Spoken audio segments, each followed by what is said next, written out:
So back in the Apex, you've had some successful moments, big moments in your career here. Does it have like a nice feel when you step in, or you're kind of missing that feel of the big arena? Nah, I'm comfortable here, John. I'm happy to be back here. You know what I mean? I got a good fight. You know, it's exciting. It's going to be a thumper, and you know, it's a familiar feeling. So it's good, man. You know how I get. It's business. I'm trying to hurt this man. This man's trying to hurt me. So it's not going to happen for me. Very nice. Had to take some time off, obviously, to heal up. I guess what was it like for you to have to step away for a little bit? Was it challenging, and where do you stand now? A little bit frustrating, you know what I mean? I'm injury prone. I just turned 27 years old, and it's a little bit frustrating because every time I get like a good thing going, I kind of get hurt. I had to get surgery. So after I beat Gerald, I went and got another surgery on my elbow.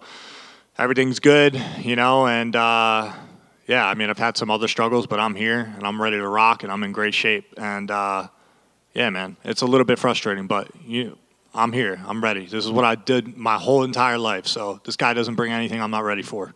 Dig it. We talked to Razak earlier. We actually saw you guys kind of run into each other right outside the media room. We got a little bit worried for a second. It seemed like it was pleasant there. I guess what you think of that interaction? He can be a pretty intense dude sometimes, but it seemed like it was pretty pleasant. Listen, no man's going to steamroll me. No man's going to walk over me. When I walked in, Joaquin Buckley was kind of hating on the B. Joe Pyfer thing, and I heard him running his mouth in the back. And, you know, he was respectful afterwards. But when I walked in, he was like, man, B. Joe Pyfer. And then Abdul was like, B. Joe Pyfer who? He's like, fuck B. Joe Pyfer. And then he saw me, and then he put his hand out to shake my hand. So listen, I was cool with not shaking a hand, but he showed me respect. I gave him respect back. He doesn't have to like me. He doesn't have to respect me. But that man will feel me, and he will respect me in that cage. That's what matters. So out here, all I said is, yo, you say Buckley's a bitch. He said, yeah, he's a bitch. I said, why you shake his hand? And he's like, oh, because he's the past. You're the present. I'm like, all right, cool. You know, just understand. If I think somebody's a bitch, I'm not shaking your hand. You know what I mean? That's me. So I'll keep that intensity. What are you going to do, sleep me? I can bang, bro. I'm here. You know what I mean? That's why I'm fighting you, and I'll fight everybody. So, yeah, it just irritates me a little bit. You know what I mean? But we cool. I like him. He's just, you know, but like, here's the thing. I got respect for everybody in the UFC. You know what I mean? But I'm not afraid of nobody in the UFC. And the reason I say that is because I've been watching all these guys. You know what I mean? I knew I would be in this position. I like Abdul's team. You know, I like his coaches. I didn't like the fight necessarily because of his coaches. But you know what? He's not my friend. I like his coaches, but I don't like him. What do you think about him just as a fighter? Like, he does have some impressive knockouts. He's had some maybe gas tank issues over the years. I mean, what do you think overall about what he presents to you? I think that he will never be somebody that was ever good enough or will ever be good enough to challenge for the title. When you look at me, you have question marks, but you know there's potential to be a title challenger, if not a title holder. So I think that's the difference, right? I think I'm young. He's older. I think he's got big power, so do I. But I have speed, and I have cardio, and I have wrestling, and I have jiu-jitsu. You look at this man, he's a kickboxer, and he's a very dangerous kickboxer, you know what I mean? So, but I think he's very singular in his approach. I don't think he's going to be able, like, you got to look at the trend of time, right? I don't think he's going to be so diversified in this fight against me, somebody who's long, who uses their range well, who feints back, and I'm not intimidated, bro. Like, if this guy thinks he's going to walk me down and throw bombs, and they're all hooks, for that matter, you're going to get caught, motherfucker. You're going to get caught. I will catch you. And I got bigger power than this man. Let's not forget, he used to be at 170. That's where his knockouts were. So he's dangerous. He's a powerful man, and I respect him. I've trained my ass off because I respect him. I don't want to get knocked the fuck out. You know what I mean? And I'm telling you right now, it's this only man's chance is to knock me out. He has that ability. But as far as what I've seen, his 2 fights in middleweight, or 3 fights, or whatever it's been. I don't even know how many fights in middleweight, but his only clean knockout of middleweight was Alessio Di Curcio with a head kick, and that was one shot. And it was beautiful, you know? But it wasn't a crazy setup, and when he knocked out Ribeiro, he hit him with the same jab, right hand, jab, right hand, jab, right hand. Go back, watch the fight. He hit him with the same fucking combo 3 times in a row. I'm not going to be there for you to hit me 3 times in a row. This is a mixed martial arts fight. He was complaining that Buckley took him down. And Buckley's not a wrestler. So, he's good. He's not my level. Last thing for me, you win here. I mean, co-main event. You've had a spotlight on you since you came into the UFC, obviously. What do you feel like is next? I mean, is it time to start talking about rankings and ranked opponents? Do you feel like you're still developing a little bit? Like, what do you feel like you earn with a victory here? So, my whole thing in saying taking my time with my career, right, is nobody has to understand in this room. Nobody on the UFC team has to understand in this room. I come from nothing. I come from being dirt poor, fucking gathering change to get the things that I needed. And, trying to figure out a lot of things in life that I didn't have the guidance for, unfortunately. And if I'm going to fight the top 15, which are the baddest men in the world, I want to start working towards financial security. And I will risk my health, my body, everything, my mind, so I can secure that. I do not want to be one of these guys that is done fighting and is brokenhearted, that was giving his everything for the minimum. And I'm not complaining about what I'm getting paid. I'm fighting a guy who's 45th, 46th, something like that. Abdul is a bad motherfucker. Like, that's the thing that's scary about this fight, right? I'm very realistic. I know I'm better than him everywhere. But could he beat me? Absolutely. It's a fight. Do I think he's going to beat me? Absolutely not. But I will dare to be bold and say the things that I'm confident in. And, you want me to fight top 15 guys? Let's talk real money. That's it. That's all. I want to be a superstar. I have the charisma. I have the confidence. I have the fight style. I have it all. But I want to know that I'm okay if and ever I have to retire early or quit this sport or whatever. I'm injury prone, so that's also, I got to keep that in mind. You know what I mean? Unfortunately, I keep getting fucking hurt, man. So it's very frustrating. And let's talk after this. Let me finish this motherfucker. Let's talk. Hi, Joe. Over here. Hello. When Razak was in here, we asked him about Buckley, and his mood changed quite drastically when talking about him versus talking about you, in the sense that he seemed to be really angry at him, and he kind of was like, about you. Do you feel like maybe he's focusing a little bit too much on Buckley? Do it. Worry about Buckley. I don't give a shit. I don't give a fuck. Worry about Buckley then. You know what I mean? And I'm not saying I'm being arrogant right now because I'm irritated, because that to me right there shows that you're missing what's in front of you. I'm not just some kid. I'm somebody this guy could build his career back up off of. You're 6-5 in the UFC, bro. And you're on what? You're coming off one win, and you were on a 3-fight skid before that, or 4-fight skid or whatever. Technically, you shouldn't even be in the UFC. If I'm at my age and I lost that many times, I'd be cut. You know what I mean? So I just worry about Buckley. I said the same thing to Buckley. I said, who you want to win? And he's like, man, I don't care, but you guys are going to steal my bonus. I'm going to steal your bonus. I'm bonus worthy. I talk shit and I back it up. And I talk shit in a respectful way. I know Abdul is tough. I've given all my preparation that I possibly could for this camp so I don't get knocked the fuck out. That is this man's only way to beat me. He's not going to out-grapple me. He's not going to submit me. You have to knock me out. That's it. So, that's his problem. He wants to still, he said he was focused on me in the present and not the past, but then I said, why are you shaking his hand? So why are you going to come up here and get upset about it? I don't know all the beef. I understand if another man says he's going to knock you the fuck out and then he wrestles and you're upset. Sure, I can understand it, but this is MMA, brother. You're in the wrong sport if you want to be a kickboxer. I don't know what to tell you. What happens if you fight Bo Nickel?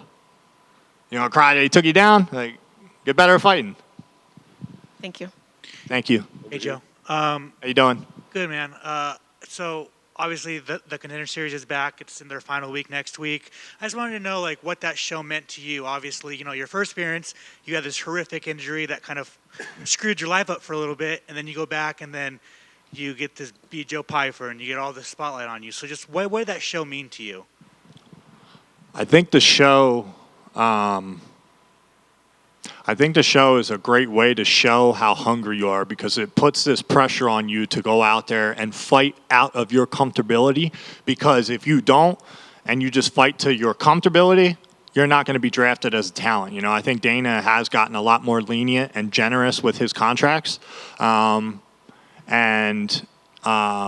respect, you know what I mean? Because this is a hard way to make a living and everybody deserves an opportunity. Now, what they do with that opportunity given, that's up to them now. He gave you the chance, do your thing. But you guys got to understand, Dustin Stoltzfus, I sit here right now, and I don't think there's any reporter that says that man was a better fighter than me, especially when I came back and I shown. That's a fact. And I was obsessed with it. I even talked to Dana White personally and begged him for that fight, and he just doesn't think it's a good idea. And I'm cool with that. You know what I mean? So that's how hell-bent I was on that.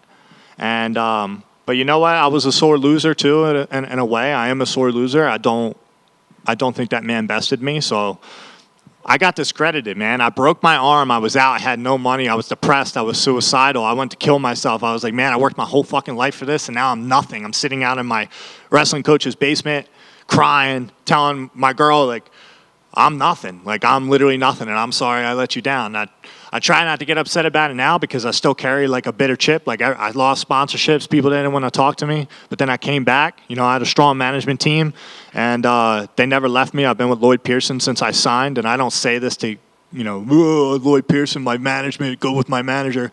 Not many people can say that they have a friend in their manager, and I truly believe that. And I believe the people on my team that I now have, that I'm surrounded with, you know, even Chandler Henry sitting out here who's documented my life for my documentary, and, you know, just the people that I've acquired, Alex Davis, Disruptive, and, you know, I've really gathered a team to come back, and it was all possible because I got another opportunity on Dana White's Contender Series, and Dana White's the one that put me on the scene, you know, and flew me out and was super generous. And let's not forget, that man gave me a helping hand, and, you know, gave me a place to live for the next year so I could pursue this. Third fight, co-main event, third fight in the UFC. I mean, just what do you think the UFC sees in you, and I guess how does that make you feel that you're the co-main event? I think I deserve to be here, plain and simple. You know, just for the hate that I feel from the other. I don't feel hate from the other fighters, but I can feel the animosity. So fuck you. You know what I mean? You're not me, right? You shouldn't be another person. That's what Abdul said. You shouldn't want to be another person. But it rubbed everybody the wrong way. Suck it. Suck it long and hard, brother. That's all I got to say. Because I'm me, and you guys want to be me. That's how I see it. You know what I mean? I don't have to apologize for what Dana said. I don't have to feel weird because they don't like it. Fuck you. So, yeah, I mean, I'm deserving of this opportunity. You think I'm a co-main event because of Abdul? You're 6-5 in the UFC. I'm not saying you're not good. But I'm undefeated in the UFC. I'm only 2-0, and I haven't beat shit. So I'm arrogant, I'm cocky, and whatever. Saturday night, I get to go out there and prove why. And, you know, if it's a shit performance, I'm going to apologize to you guys after because that's not what I come here to do. But at the same time, I also come here to win both my fucking checks. So I'm still a poor kid. I still have a poor kid's mentality, and I'm not one of these guys that's rolling in money and then is fucking off. Like, this is all I got, brother. This is all I got. And even now, if I slip up now, I don't get a new contract. I don't get to get more money. I don't get to call my shots type deal. So, yeah, I mean, Dana White changed my life, and I'm trying to change the company in a way, you know, make it good, make it entertaining. Yeah, this is the shit you don't prepare for, right? I'm going to go off on a little tangent. Like, this is the shit you don't get taught. You don't get taught what to say. Everybody's going to say, dude, there's so many fucking weirdos out there. Everybody's going to judge me anyway. I have a little bit of a chip on my shoulder because it's like there's so many people. My life is open for judgment, right? Because I've also put my life story out there. So I'm cool with that. But it's like everybody will sit there and shit on something that you're going to do. Oh, man, this kid's cocky. Oh, man, this is... It's like, brother, you could never sit here and do what I do. You could never sit here and do what I do. And for anybody that's going to criticize another fighter, I'll criticize a fighter because I'm going to get in there. I'm a fighter. Now, if I eat my own words and this dude kicks my face through the floor, I deserve it. You know what I mean? But it's just... I'm going to say what I'm going to say, and I'm going to go out there and back it up. So I don't know how the fuck I got on that tangent, but, yeah, I'm here. Oh, good. I'll take from that tangent. Speaking of, like, criticizing, I'm sure you've seen a lot of people criticize Sean Brady and kind of hop off his hype train. They can all suck a dick for criticizing that man. The thing that happened with Jack Dell is a pussy because he was literally in the hospital with staff that could have that got to his bloodstream that he could have died or something bad could have happened to the kid. You know what I mean? You think he doesn't want to fight for a whole year? Come on, bro. I thought that was a low blow. And the only reason I get that upset is because that's one of my closest friends. You don't do that shit. You know, it's not fair to his wife. It's not fair to him. We're all fighters. You should give a fuck about another fighter's well-being. I don't care how much I don't like any of these guys. But I don't want Abdul to be sick or laugh at him because he couldn't make a fight, bro. This is the smallest part of fucking real life. So, yeah, fuck anybody criticizing Sean Brady. Wait till he comes back. Right, exactly. And, you know, obviously he suffered his first defeat. You've suffered your first defeat before. Like, I guess everyone that's just kind of doubting him because you lost to Bilal, who's obviously probably should be fighting for the title, like, what do you say to that? Bro, he never fought out of the fucking country. I never been out of the country. We went 14 and a half hours away. Khabib, who's all-time great, is in the corner. This kid does not express his emotion. He keeps it to himself. He went out there and he took a chance, you know, against the best in the world. He's fighting the best in the world. The dude lost once, and everybody disrespects him. This is what this game sucks dick for. Because everybody will love you when you're the man, and then everybody shits on you the second you slip up. Where's the love for the true fans? We're the only country that shits on our own. I can't stand that shit. It drives me nuts. I'm a USA. I'm American. I rep the flag. I'm going to walk with that shit tomorrow or Saturday, whenever. Where's the support for your fellow Americans? You know what I mean? Respect to Bilal. Bilal was the better man. He earned it. Nobody should discredit him. But don't disrespect your own guy and start talking shit on him. Oh, you lost me money. Don't fucking bet your money then. You know what I mean? So, but he took a chance, brother. He took a chance, and he went out on the shield. He didn't tap. He got punched in the face fucking 25 times. And wait till you see the new Sean Brady. Now he's tasted defeat. That kid was beating people never thought he would beat. And, you know, I love the guy. So I am defensive about him, and you know, wait till he comes back, brother. Wait till he comes back. And finally, for me, I just want your thoughts on Sean Strickland winning the championship. And if you were a matchmaker, who would you have him fight next? Well, I'm not a matchmaker, but you know what? Congrats to Sean Strickland. I know he comes from a traumatized background. He's always been nothing but respectful to me, even if he doesn't remember me. But he was in the PI once. You know, he offered to train with me and whatnot. Asked me to come train. Unfortunately, didn't do it. And yeah, man, I'm happy for him. You know, he's the guy that's being outspoken in his own way. It's not how I would say certain things, right? But that's why I'm me and he's him. And I'm not going to buck against anybody that speaks how they feel, and I think that's a rarity these days, and I think people will learn to appreciate the fact that he stands behind what he believes, right or wrong. And that's the whole point of freedom of speech. That's the whole point of freedom of choice. But you're told you're not allowed to say certain words, or you're canceled. You're told you're not allowed to go against certain things, or you're this, you're that. And it's, you know what? Let everybody be who they want to be, but don't force it upon other people. And that's all I'll say on that, so I don't get canceled. But yeah, you know, so I'm happy for him. And if I was to say who should he fight next, I don't think I'm a fan of Izzy. You got to remember, guys, I've been watching this all the way back since UFC 3, 4, whatever. So I'm a fan of everybody as much as I'm a fighter in here. So sometimes I get in my own way. I mean, DDP and Izzy makes sense to me, and I think the winner of Paulo and Chimaev. So I think Sean should fight the winner of Paulo and Chimaev. Thanks, man. Thank you. Over here. You mentioned the financial goals. Are there any other goals you've set for yourself, whether in life in general or in the fight game that you've made since you made your mark on the Contender Series, winning that contract? Yeah, just none that I've shared with you guys. The only thing that matters for the public, I don't post my personal life for a reason, because I know nobody really gives a fuck. So, and you guys don't deserve to know my personal life, you know what I mean? Like who I love, who I care for, who I want to take care of. There's a lot of things I do, even in my position now, as young as I am, and I take care of the people that are in my core group. And I've had a lot of things that have kind of made me go a little bit sour, where I've lost friendships and people talk shit on me and things like that, because they think I've gotten big time just because because they think I've made a ton of money. And I'm like, dude. Or, you know, I've kind of cut off even more distraction now because it's the burden, the burden of like, oh, now you got all this hype. Brother, I was never hyped until I got into UFC, but in my own head, I was always hyped. So, like, that's why the co-main event, doesn't matter. You could put me first, you could put me last. I'm built for it, you know what I mean? It doesn't mean shit to me. What matters is that I win the fight.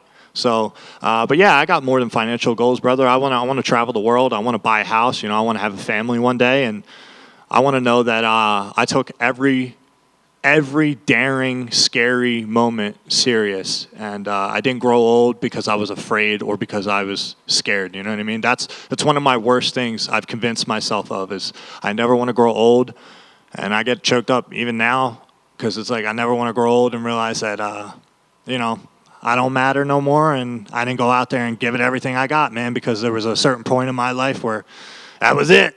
So I'm here, I'm fucking ready, and yeah, fuck this dude.